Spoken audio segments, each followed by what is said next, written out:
Yeah, so now the time is 7:30 and my hair is normal, I guess. I thank God for this beautiful opportunity. దేవుని గొప్ప నామానికి వందనాలు చెల్లిస్తూ ఈ అద్భుతమైన సమయాన్ని ఇచ్చిన దేవునికి, ఆరోగ్యాన్ని ఇచ్చిన దేవునికి, సమస్తాన్ని అద్భుతంగా చేసిన మంచిగా అద్భుతంగా చేసిన దేవునికి, ఆ సమస్తంలో మనల్ని ప్రేమించి ప్రేమను నేర్పి మనల్ని ఆయనలాగా ఎదగటానికి మనకి ఇచ్చిన ఈ అవకాశాన్ని బట్టి దేవునికి మనం కృతజ్ఞతలు చెల్లిద్దాం. సో నిన్నటి దినాన మనం చదువుకున్నాము చర్చ్ హిస్టరీ, సంఘ చరిత్ర, అపోస్తల కార్యముల గ్రంథాన్ని నిన్న ధ్యానించాము. ఈరోజు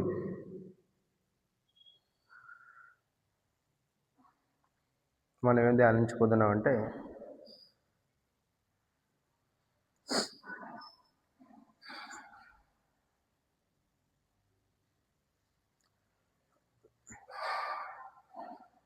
బైబిల్ డాక్ట్రిన్స్ సర్వే, తర్వాత చర్చ్ హిస్టరీ, దాని ముందు old testament, okay, new testament survey, కొత్త నిబంధన అవలోకనం. ఆఖరిసారి పేజ్ నెంబర్ 16 వరకు చదువుకున్నాము. అది డిసెంబర్ 3వ తారీఖున. డిసెంబర్ 10వ తారీఖున మరలా మనం దాన్ని ధ్యానించబోతున్నాం.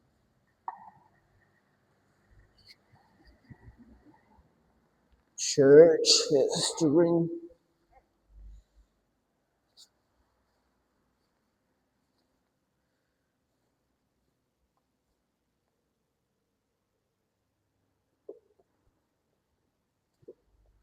Bible doctrine,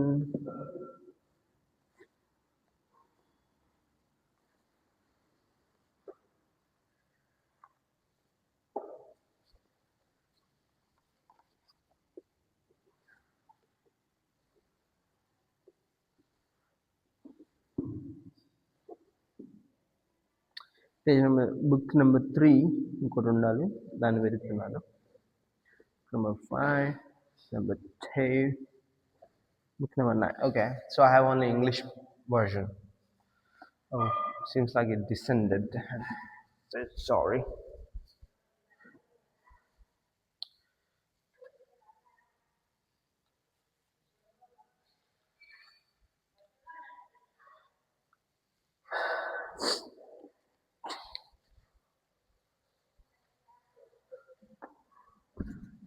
Yeah, that seems about right.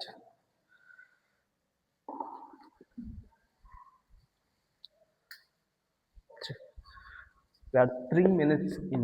3 నిమిషాల ముందు ఉన్నాం. ఓకే, ప్రభా, ఈ కొత్త నిబంధన సర్వేని ధ్యానించుండగా నేను మా మధ్యలోకి రండి, మాతో ఉండండి. మీ పరిశుద్ధాత్మ శక్తి చేత నీకు సాక్షులై ఉండునట్లుగా ఈ సత్యాన్ని మేము లోతుగా ధ్యానించుటకు సహాయం చేయమని ప్రార్థిస్తున్నాము తండ్రి. ఆమె మరి ఆఖరిసారిగా మనం చూసినప్పుడు 14లో పరిచయం ఉంది, కొత్త నిబంధన అవలోకనము 3వ పుస్తకం. దాని తర్వాత 15వ పేజీలో 27 పుస్తకాల 4 భాగాల విభజన, సువార్తలు, సంఘ చరిత్ర, పత్రికలు మరియు ప్రాఫెసీ అంటే ప్రవచనం, ఈ 4 భాగాలుగా మనం చూసాం. 4 సువార్తలు, 1 సంఘ చరిత్ర, 21 పత్రికలు, దాంట్లో పౌలువి అండ్ మిగతా వాళ్ళవి జనరల్, అండ్ 1 ప్రాఫెసీగా మనం చూసాం. దాని తర్వాత overview of development between old testament, new testament. So పాత నిబంధనకి కొత్త నిబంధన మధ్య కాలంలో జరిగిన విషయాలు ఏంటి, బబులోను సామ్రాజ్యం యొక్క పరిపాలన, 20 రాజులు, 20 యూదాని 20 రాజులు ఇశ్రాయేలుని పాలించిన తర్వాత వాళ్ళ పాపాలకి వాళ్ళు 20 రాజులు, అంటే ఉమ్మడి రాజ్యం తర్వాత వచ్చిన 20 రాజులు 300 సంవత్సరాల పాలనలో జరిగిన దైవ వ్యతిరేకమైన పనులకి దేవుడు కోపించి వాళ్ళని బబులోను చెరకి అప్పగించడం వలన 605 బీసీలో ఆరంభమైన ఈ పతనం యేసు ప్రభువు భూమి మీదకి వచ్చిన తర్వాత కూడా వారు అదే పతన స్థితిలో ఉన్నారు. హస్మోనియల్ పాలనలో వాళ్ళకి తిరిగి చేజిక్కిన వెంటనే రోమా పాలనలో వాళ్ళు తిరిగి బానిసలుగా పరిపాలింపబడ్డారు. రోమా అంటే వాళ్ళ మీద వేరే వాళ్ళు రాజ్యాన్ని చలామణి జరిగింది. సో బబులోను పాలన తర్వాత పర్షియన్ రూల్ తర్వాత గ్రీక్ రూల్ తర్వాత హస్మోనియన్ తర్వాత రోమా పాలన లో యేసు ప్రభు వారు భూమి మీదకి వచ్చి ఆయన బలి అయిపోయి తిరిగి వెళ్ళాడు అని చూసాం. తర్వాత 16వ పేజీలో చూసేసరికి time periods of the new testament history, కాలమానాలు, కొత్త నిబంధన యొక్క చరిత్ర యొక్క కాలమానాలు. గాస్పిల్స్ 4 BC నుంచి 33 AD, మత్తయి నుంచి లూకా 37 సంవత్సరాలు ఏం జరిగిందో అది రాశారు. బట్ మినిస్ట్రీ ఆఫ్ జాన్ బ్యాప్టిస్ట్తో ఆరంభమైన ఈ సువార్త, నా ముందు వచ్చేవాడు మార్గమును సరళము చేయటానికి వస్తాడని యెషయా చేత ప్రవచించిన ప్రవక్త, యిర్మీయా చేత ప్రవచించిన ప్రవక్త ఈయనే అని యోహాను గురించి ప్రస్తావించారు. కనుక యోహానుతో ఆరంభమైన ఈ పరిచర్య, ఈ సువార్తగా మనం చూడొచ్చు. గాస్పిల్స్ అనేవి అలా స్టార్ట్ అయినాయి. తర్వాత ఆ యేసు ప్రభు వారు పుట్టడం, ఆయన జీవితంతో ఈ 37 సంవత్సరాలు ఏం జరిగిందో సువార్తలో రాశారు. దాని తర్వాత ఆదిమ సంఘం యొక్క సంగతులు మనం చూడొచ్చు. గాస్పిల్స్, అవి 4 గాస్పిల్స్లో ఈ 37 సంవత్సరాలు ఏం జరిగిందో లిఖించారు. దాని వెంటనే లూకా గారు ఆ 37 సంవత్సరాలు ఏం చేసిందో రాసిన తర్వాత ఇంకో పుస్తకంలో, అంటే దానితో కలిపి ఉండొచ్చు, సపరేట్గా ఉండొచ్చు, దాన్ని కలిపి అని కొంతమంది చెప్తారు. సో లూకా గారు లూకాస్ వార్త రాసిన వెంటనే ఎర్లీ చర్చ్, సంఘం ఆరంభంలో ఏం జరిగిందో అవి రాస్తాడు. అపోస్తల కార్యం నుంచి యూదా వరకు ఆదిమ సంఘం ఏమేం చేసిందో ఉంటుంది. 33 నుంచి 70 వరకు. 70 ఆ సంఘం అంటే రెండవ దేవాలయం పతనం జరుగుతుంది. యేసు ప్రభు వారు లూకాసు వార్త 21వ అధ్యాయంలో ఆయన ప్రవచించిన విధంగా, మీరు ఈ దేవాలయాన్ని శృంగారంగా ఉందని, మీరు అద్భుతంగా ఉందని మీరు చెప్తున్నారే, రాయి మీద రాయి ఉండకుండా పడిపోవు దినము రాబోతున్నది అని ఆయన ప్రవచించినప్పుడు అది ఆయన వెళ్ళిపోయిన 37 సంవత్సరాలకి జరగడం మనం చూడొచ్చు. రెండో దేవాలయ పతనం.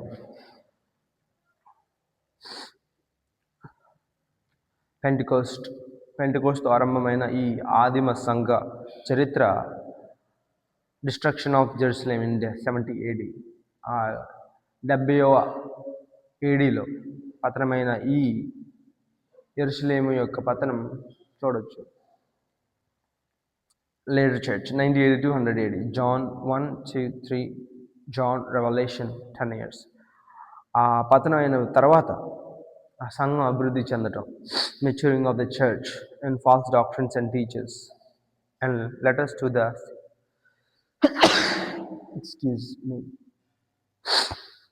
maturing of the church, false doctrines and teachings, letters to the 7 churches in Asia Minor, the Revelation, close of New Testament, 100 AD.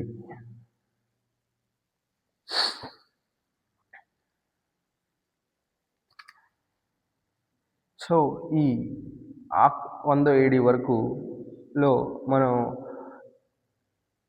General చెదిరిపోయిన వారిలో చేరిన సంఘంగా పేతురు రాసిన పత్రికగా మనం చూడొచ్చు. ఆ పత్రికలో ఉన్న విషయాలని బట్టి మనం ఆధారం చేసుకుంటే ఆ పాటికి చెదిరిపోయారు అని మనకు అర్థమవుతుంది 70 AD తర్వాత. సో ఆ సమయంలో సంఘం అభివృద్ధి చెందడం, తప్పుడు బోధలు ఆరంభం అవటం, అనేకమైన అంటే రెవల్యూషన్లో 7 సంఘాలకి 7 పత్రికలు వెళ్ళటం, అండ్ ప్రకటన గ్రంథం పద్మాసు దీపంలో యోహాను చేత రాయబడటం మనం సహజంగా సంఘంలో బోధకులు బోధించటం బట్టి మీకు తెలిసి ఉండొచ్చు. దాని తర్వాత 100 ADలో కొత్త నిబంధన పరిపూర్ణం అవ్వడం చూడొచ్చు. దాన్ని సో అది చూసాం. దాని తర్వాత 17వ పేజీకి వచ్చేసరికి relations between old testament and new testament, పాత నిబంధనకి కొత్త నిబంధనకి కల సంబంధాలు ఏంటి.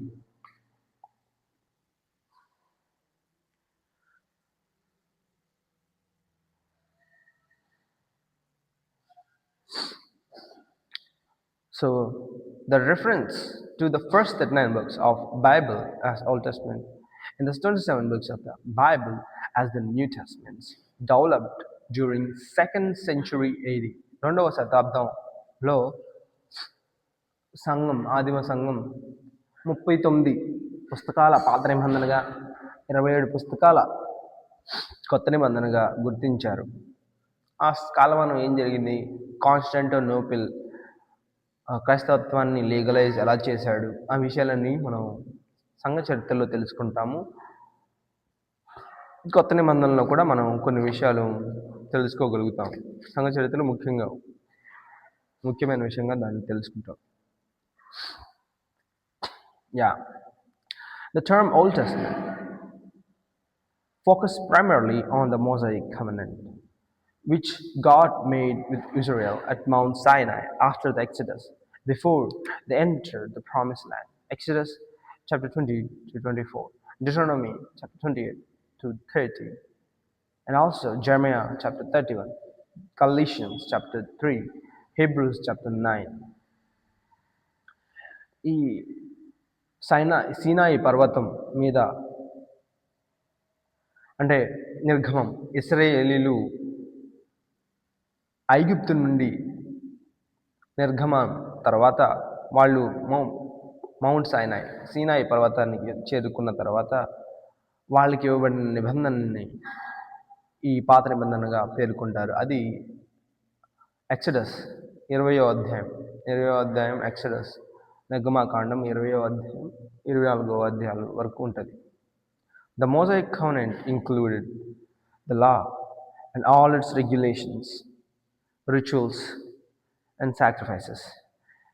It was the breaking of the old covenant which led to Israel's fall to Assyria in 772, and Judah's fall to Babylon in 586 BC. So ఇశ్రాయేలు యొక్క పతనం అష్షూరీయులకి 722 BCలోనే జరుగుతుంది. దాని తర్వాత యూదా ఒక పతనం 586 BCలోనే అవుతుంది మనం చూడొచ్చు. ఎందుకని, ఈ సీనాయి పర్వతంలో చేసుకున్న నిబంధనల్ని వాళ్ళు మీరారు కాబట్టి. ఇది 3వ దిశగా మనం చూడవచ్చు. మొదటి నిబంధన మేరటం, పండు తినొద్దు అనటం. హవ్వ మీరింది, దేవుడు సురక్షితంగా అద్భుతంగా ఉన్న ఆ ఏదైనా వనంలో నుంచి వెలివేయబడ్డారు, పతనమయ్యారు. దాని తర్వాత దేవుడు వారికి పరిష్కార మార్గాన్ని ఇచ్చాడు. స్త్రీ సంతానము నీ నెత్తి మీద కొట్టును అని. దాని తర్వాత వాళ్ళు పాపం చేసినప్పటికీ, వెలివేయబడ్డప్పటికీ వాళ్ళని ఎదుగటానికి దేవుడు వాళ్ళకి ఒక గొప్ప అవకాశాన్ని ఇచ్చాడు. నోవాహు కాలానికి దాదాపుగా కొన్ని వేల సంవత్సరాలు గడవడం మనం చూడవచ్చు. ఆ నోవాహు కాలం జరిగేటప్పటికీ వాళ్ళు విజృంభించడం, అంటే దేశం ప్రపంచం అంతటా ఒక స్థాయిలో వ్యాపించడం చూడొచ్చు. వాళ్ళు వ్యాపించుచున్నప్పుడు వాళ్ళలో విచ్చలవిడి, వాళ్ళు దేవుడిచ్చిన ప్రతి వనరును దుర్వినియోగం చేస్తూ, ప్రతి ఆనందాలను కేవలం స్వార్థానికి, దుష్టుడు ప్రేరేపించిన ప్రేరేపణలను అంగీకరించి దేవుని ప్రేరేపణలను, సత్యాన్ని, వాళ్ళ అంతిమ గమ్యాన్ని వాళ్ళు గ్రహించలేదనుకుంటా. అందుకనే వాళ్ళు నోవాహు కాలంలో ఎంతో విచ్చలవిడిగా ప్రవర్తించారు. దాని పర్యవసానంగా దేవుడు జలప్రలయాన్ని రప్పించారు. రెండవసారి పతనం మనం చూడవచ్చు. మూడవసారి పతనం ఇశ్రాయేలీయుల్ని, అప్పుడు జనం మొత్తాన్ని ఆయన పతనం చేసినప్పటికీ ఒక కుటుంబం ద్వారా ఈ ప్రపంచాన్ని నింపడానికి ఆయన ఎన్నుకుని అనేక మంది జంతువులను జతలు జతలుగా నోవాహు ఓడ ద్వారా రక్షించాడు.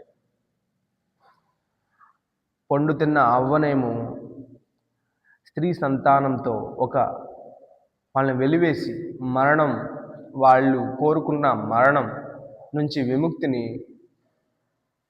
వాగ్దానం చేసినట్టుగా మనం చూడవచ్చు. వాళ్ళకి జరగబోతున్నది వాళ్ళ ముందు పెట్టి వాళ్ళని పాపపు స్థితిలోనే దేవుడు అంగీకరించడం మనం చూడవచ్చు. అలాగే ఈ నోవాహు ఉన్న వాళ్ళలో దేవునికి దగ్గరమైన వాడిగా, మిగతా వాళ్ళందరూ దేవునికి సత్యాన్ని ఇష్టం లేక విచ్చలవిడితనాన్ని ఇష్టపడి కేవలం దేవుని నుంచి మేలు మాత్రమే పొందడానికి ఇష్టపడే వాళ్ళని దేవుడు అంతం చేశాడు. దాని తర్వాత సీనాయి పర్వతం దగ్గరికి వచ్చేసరికి మూడోసారి పతనం ఎలా జరుగుతుందంటే, 400 సంవత్సరాలులో ఆరంభంలో అద్భుతంగా జీవించిన ఈ హెబ్రీ సంతానము, హెబ్రీ భాష మాట్లాడే ఈ యాకోబు, ఇశ్రాయేల్ సంతానం అద్భుతంగా జీవించున్నప్పుడు యోసేపు ఎరిగిన రాజులు 3 స్థాయిల్లో వచ్చినప్పటికీ అద్భుతంగా జీవించారు. యోసేపు మరణించిన తర్వాత కొన్ని శతాబ్దాలు గడిచినప్పుడు, రాజులు మారినప్పుడు వాళ్ళపై అత్యంత ఘోరమైన శ్రమను పెట్టడం జరిగింది. అప్పుడు వాళ్ళు ఆ శ్రమను భరించలేక దేవుడిని కోరారు. అప్పుడు వారిని విడిపించడానికి దేవుడు వాగ్దానం చేసినట్టుగానే వాళ్ళు ఎక్కడి నుంచి అయితే తిరిగి వచ్చారో అక్కడికి తిరిగి వెళ్ళడానికి దేవుడు వాళ్ళ కృప చూపించాడు. ఆ భాగంలోనే మోషేను వాళ్ళకి పంపించి సీనాయి వరకు నడిపించి నిబంధనను వాళ్ళకి ఇప్పించాడు. ఆ నిబంధనను వాళ్ళు ఇచ్చే లోపలే ఎంతో దారుణంగా ప్రవర్తించారు, విచ్చలవిడిగా జీవించారు. ఆయన 40 రోజులు వాళ్ళకి దూరంగా ఉన్నాడు. ఆ 40 రోజులు దూరంగా ఉన్న సమయంలోనే వీళ్ళు ఒక బంగారు దూడను చేసుకుని విచ్చలవిడిగా ప్రవర్తించడం చూడొచ్చు. ఈయనే మమ్మల్ని నడిపించాడు అని చెప్తారు. దేవుడు కొంచెం గ్యాప్ ఇస్తే చాలు వాళ్ళు విచ్చలవిడితనానికి వెళ్ళిపోయారు. ఎలా అయితే దేవుడు వాళ్ళతో మాట్లాడి నిబంధన ఇచ్చి కొంచెం సమయం వాళ్ళకి ఇచ్చి వెళ్ళిపోయిన వెంటనే అద్భుతంగా వాళ్ళ పాపాన్ని చేయడానికి వెనకాడలేదు. అదేవిధంగా ఈ నోవాహు కాలంలో దేవుడు వాళ్ళకి కొంచెం గ్యాప్ ఇచ్చే సమయంలోనే వాళ్ళు విచ్చలవిడిగా ప్రవర్తించారు, వాళ్ళు పతనమయ్యారు అవ్వలాగా. అండ్ మూడోసారి విచ్చలవిడిగా వీళ్ళు ప్రవర్తించడం వల్ల దేవుడు ఆజ్ఞ మేరకు మోషే చేత వాళ్ళని హతం చేయించాడు. 3000 మంది కూలారు. ఆ సీనాయి పర్వతం దూడ చేసుకున్న వారు ఎంతమంది అయితే ఉన్నారో అంతమంది. సో అలా ఆరంభమైన ఈ సీనాయి కొండ మీద ఆరంభమైన ఈ నిబంధన దాదాపుగా ఈ 722 BC 2000 సంవత్సరాలు 1500 సంవత్సరాలు క్షమించాలి, అదొక 300. న్యాయాధిపతులు 300 సంవత్సరాలు వెళ్తారు, 120 300 600 దాదాపుగా 600 సంవత్సరాలు గడిచిన ఈ హిబ్రీల గాథ, అంటే ఐగుప్తు నుండి కానానుకి, యెరూషలేముకి, సియోనుకి లో ఉన్న వీరందరూ దాదాపుగా 600 సంవత్సరాల పైకి గడిచిన ఈ గాథ బబులోను చెరకు వెళ్తుంది. ఆ బబులోని చెరల నుంచి పర్షియా రూల్కి వెళ్తుంది, గ్రీక్ రూల్కి వెళ్తుంది. దాని తర్వాత హస్మోనియులు తిరిగి వాళ్ళకి సంపాదించుకుంటారు. తర్వాత రోమా రంగాల్ని మళ్ళీ తిరిగి వెళ్ళిపోతుంది. ఈ 5 దిశలుగా వీళ్ళ పతనాన్ని చూసి వెంటనే యోహాను, ప్రవక్త అయిన యోహాను వస్తాడు. ఆ వెంటనే యేసు ప్రభువారు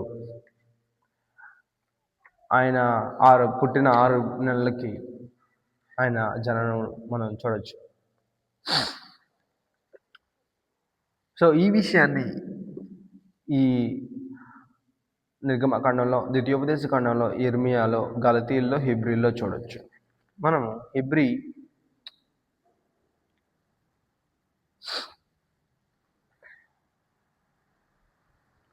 హెబ్రీ 9వ అధ్యాయం 15వ వచనం నుండి 12వ వచనం వరకు ఒకసారి చదువుతాము.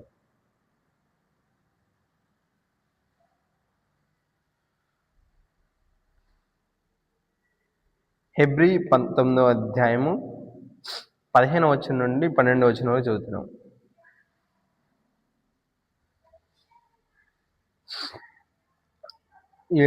సమయం 7:51 అయింది.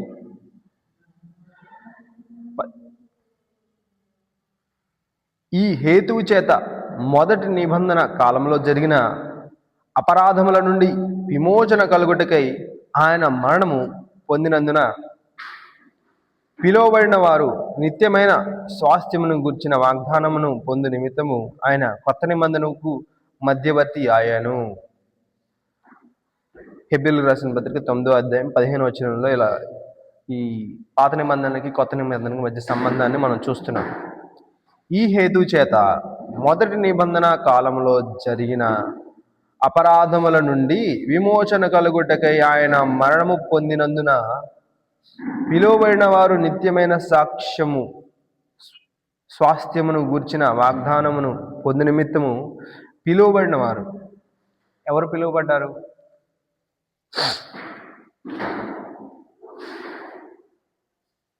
పిలువబడిన వారు నిత్యమైన స్వాస్థ్యమును గురించిన వాగ్దానమును పొందు నిమిత్తము ఆయన క్రొత్త నిబంధనకు మధ్యవర్తి అయి ఉన్నాడు. మరణ శాసనం ఎక్కడ ఉండునో అక్కడ మరణ శాసనము వ్రాసినవాడు మరణము అవశ్యము. ఆ శాసనమును వ్రాసినవాడు మరణం పొందితేనే అది చెల్లును. అది వ్రాసినవాడు జీవించుండగా అది ఎప్పుడైనాను చెల్లునా? ఇందు నిమిత్తమే మొదటి నిబంధన కూడా రక్తం లేకుండా ప్రతిష్ఠింపబడలేదు. ధర్మశాస్త్ర ప్రకారము మోషే ప్రతి ఆజ్ఞను ప్రజలతో చెప్పిన తరువాత ఆయన నీళ్లతోనూ రక్తవర్ణం గల గొర్రెబొచ్చుతోనూ హిసోపుతోనూ కోడెల యొక్క మేకల యొక్క రక్తమును తీసుకుని దేవుడు మీ కొరకు విధించిన నిబంధన రక్తమే ఇది అని చెప్పుచు గ్రంథము మీదను ప్రజలందరి మీదను ప్రోక్షించెను. అదే విధముగా గూడారము మీదను సేవా పాత్రలన్నిటి మీదను ఆ రక్తమును ప్రోక్షించెను. మరియు ధర్మశాస్త్ర ప్రకారము సమస్త వస్తువులను రక్తము చేత శుద్ధి చేయబడి నవనియు రక్తము చిందింపబడకుండా పాపక్షమాపణ కలగదనియు సామాన్యంగా చెప్పవచ్చును. సో దేవుడు న్యాయాధిపతి. దేవుని దృష్టిలో గొప్పవాళ్ళు ఏమి? ధనవంతులు అండ్ పేదవాళ్ళు కలరు.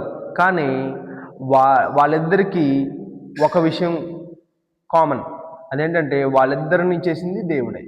దేవుడు ధనవంతులను చేశాడు, పేదవాళ్ళని చేశాడు. వాళ్ళిద్దరిలో ధనం ఈయనకి ఎక్కువ ఉండొచ్చు, ఈయనకి తక్కువ ఉండొచ్చు, కానివ్వండి వాళ్ళిద్దరిని చేసింది దేవుడే అని మన బైబిల్ స్పష్టంగా చెప్తుంది. ఆ ప్రకారం చూస్తే వాళ్ళందరికీ విమోచించడానికి దేవుడే మార్గం చూపించాలి. ధర్మశాస్త్ర ప్రకారం సమస్త వస్తువులను రక్తము చేత శుద్ధి చేయబడతాయి. రక్తము చిందింపకుండా పాపక్షమాపణ కలగదని సామాన్యంగా మనం చెప్పొచ్చు. అదేవిధంగా గుడారం మీదను సేవా పాత్రలన్నిటి మీదను రక్తం ప్రోక్షించి వాటిని శుద్ధి చేశారు. అంటే మానవుల చేత సృష్టింపబడిన ఈ దేవుని కోసం ప్రతిష్ఠించబడడానికి, అంటే పరిశుద్ధమైన దేవుని పరిశుద్ధతను అవి పొందటానికి చేయవలసిన ప్రక్రియ దేవుడు అమలుపరిచాడు సీనాయి కొండ మీద మోషే ద్వారా. సో అందుకనే ఇందుచేత మొదటి నిబంధన కూడా రక్తం లేకుండా ప్రతిష్ఠింపబడలేదు. పాత నిబంధన రక్తంతోనే ప్రతిష్ఠింపబడింది. కొత్త నిబంధన కూడా యేసుక్రీస్తు వారు చిందించిన రక్తంతో ప్రతిష్ఠింపబడింది. ఎందుకంటే ఆరంభంలో ఎలా అయితే అవ్వ పండు తిన్నప్పుడు వాళ్ళు పండు తినంగానే అవిధేయత చూపించి వాళ్ళు దేహాలన్నీ నగ్నంగా ఉన్నారని వాళ్ళు ఆకులతో వాళ్ళు కప్పుకుంటాకి వాళ్ళు సిగ్గుపడడం ఆరంభించినప్పుడు దేవుడు ఏం చేశాడు, ఒక చర్మాన్ని, ఒక జంతువు చర్మాన్ని చంపి ఆ రక్తాన్ని చిందించి వాళ్ళకి తొడిగించాడు. అప్పటి వరకు వాళ్ళు నగ్నంగా ఉన్నారు. అంటే ఆరంభంలోనే ఈ యొక్క రక్తం చిందించాల్సి వచ్చింది. దాని రెండవ దిశగా మనం చూస్తే నోవాహు కాలంలో కూడా దేవుడు అనేక మంది దేవుడు సహించలేక ఆరంభంలో ఆ యొక్క విమోచన మార్గాన్ని అందించిన దేవుడు అది చివరి వరకు కొనసాగగలిగితే బాగుండేది. కానీ అది విచ్చలవిడితనం పెరిగిపోయింది. అలా పెరిగిపోవడం వలన, దుష్టత్వం ప్రబలటం వలన నోవా ఒక కుటుంబాన్ని దేవుడు ఎన్నుకోవాల్సి వచ్చింది. ఆ ఎన్నుకున్న కుటుంబాన్ని దీవించటం వలన వాళ్ళ ద్వారా ప్రపంచం మొత్తం అభివృద్ధి చెందింది. ఆ కుటుంబం దేవునికి లోబడింది కాబట్టి దేవుడు వాడుకున్నాడు.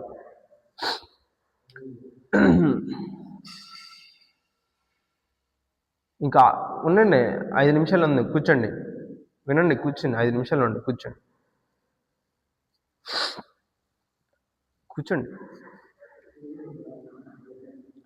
సో మోషే ధర్మశాస్త్ర ప్రకారం మోషే ప్రతి ఆజ్ఞను ప్రజలతో చెప్పిన తర్వాత ఆయన నీళ్లతోనూ రక్తవర్ణం గల గొర్రెబొచ్చుతోనూ హిస్సోపుతోనూ కోడెల యొక్క మేకల యొక్క రక్తమును తీసుకొని దేవుడు మీ కొరకు విధించిన నిబంధన రక్తం ఇదే అని చెప్పుచు గ్రంథం మీదను ప్రజలందరి మీదను ప్రోక్షించెను.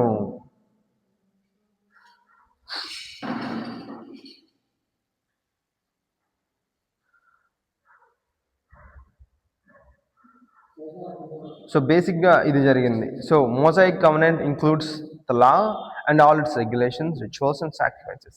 It was breaking of the old covenant which led to Israel fall to Israel. So దేవుడు ఒక పరిష్కార మార్గాన్ని, దేవుడు నిబంధనలు ఇచ్చాడు. ఆ నిబంధనలన్నీ మీరతానే వచ్చారు. దేవుడు రక్తం చిందించాల్సి వస్తానే వచ్చింది. కానీ ఆ రక్తం ఒకేసారి భవిష్యత్తులో కూడా చేయబోయే అపరాధాల నిమిత్తం కూడా దేవుడు చేయడం కోసం దేవుడే స్వయాన దిగి రావాల్సి వచ్చింది. అప్పటి వరకు ఈ లోకంలో ఉన్న రక్త జీవులతో పరిష్కారాన్ని అందించినప్పటికీ అది చాలలేదు. మనుషుల్లో మార్పు రాలేదు. మనుషుల్ని దేవుడు నిబంధనల్ని ఆ హృదయాల్లో నిలవలేకపోతున్నాయి. అందుకని దేవుడు స్వయాన ఈ భూమి మీదకి వచ్చి ఆయన నడిచిన మార్గంలో నడిపించడానికి, మనకు కాపరిగా మనల్ని నడిపించడానికి, బలి అయి మనల్ని రక్షించడానికి వచ్చిన ఆ దేవుని మార్గంలో మనం నడవటానికి ఈ పాత నిబంధనకి కొత్త నిబంధన యొక్క సంబంధమే మనకు అర్థమవుతుంది. ఈ పాత నిబంధనలో దేవుడు అమలుపరిచిన ఈ గొప్ప ప్రణాళిక కొత్త నిబంధన నెరవేర్చింది. ఈ కొత్త నిబంధనలో దేవుడు రాని ఎడల ఈ పాత నిబంధనలో ఉన్న ప్లాన్ నిరర్ధకమైతే దేవుడు ఉన్నవాడు అనువాడైన దేవుణ్ణి ఎరిగే అవకాశం ఈ పౌలు గారు ఏం చెప్తారంటే, వీరి కఠినత్వము సర్వలోకానికి అంటే దీవెనగా మారితే వాళ్ళ దీవెన సర్వలోకానికి ఇంకెంత దీవెనగా ఉంటుంది అని అంటాడు. అంటే వీళ్ళు కఠినంగా ఉన్నారు కాబట్టి ఆ రక్షణ ఎవరైతే 12 మంది శిష్యులు ద్వారా ఆరంభమైన దేవుణ్ణి వెంబడించే సాక్షులుగా ఆరంభమైన సాక్షులు ప్రపంచం మొత్తం వెంబడించారు. ఎందుకని? ఆ ఇశ్రాయేలీయులు దాన్ని నిరాకరించారు కాబట్టి. నీ మెస్సయ్య నువ్వు కాదు, మాకు మెస్సయ్య అంటే గొప్ప రాజ్యాన్ని, గొప్ప ధనాన్ని, గొప్ప వసతులని, ఘనాన్ని ఇచ్చేవాడు మాకు కావాలి అని యేసుప్రభు ఇచ్చిన పాప క్షమాపణ, మారు మనస్సు, హృదయ శుద్ధిని వాళ్ళు నిరాకరించారు. కాబట్టి దేవుడు రెండవ దేవాలయాన్ని పతనం చేశాడు. దేవాలయాన్ని పట్టుకుని వాళ్ళు ఎంతగానో ఆనందించేవాళ్ళు, ఘనపరుచుకునేవాళ్ళు. అందుకనే స్టెఫన్ని రాళ్లతో కొట్టి చంపడం ఎందుకు జరిగింది? మీరు ఈ సీనాయి పర్వతం దగ్గర దూడను చేసుకుని ఎలా అయితే ఊరిగేరగారో ఈ దేవాలయాన్ని చూసుకుని మీరు అలాగే ఊరేగుతున్నారని స్టెఫను వాళ్ళని ఖండించి తిడతాడు. ఈ దేవాలయాన్ని పట్టుకుని మీరు ఎందుకు ఇలా ఒక అన్యుల్లాగా ప్రవర్తిస్తారు? దేవుడు మీ దేహంలో ఉండే దేవుణ్ణి మీరు ప్రేమించట్లేదు, మీరు పైకి కనిపించే వాటిని ప్రేమిస్తున్నారని తిడటం వలన స్టెఫన్ని రాళ్ళతో కొట్టి చంపారు. అప్పుడు స్టెఫన్ ఏమంటాడు? ప్రభువా, వీరేం చేస్తున్నారో వీరు ఎరుగరు కనుక వీరిని క్షమించుని అంటాడు. అది పరిశుద్ధాత్మ శక్తి వలన జరిగింది.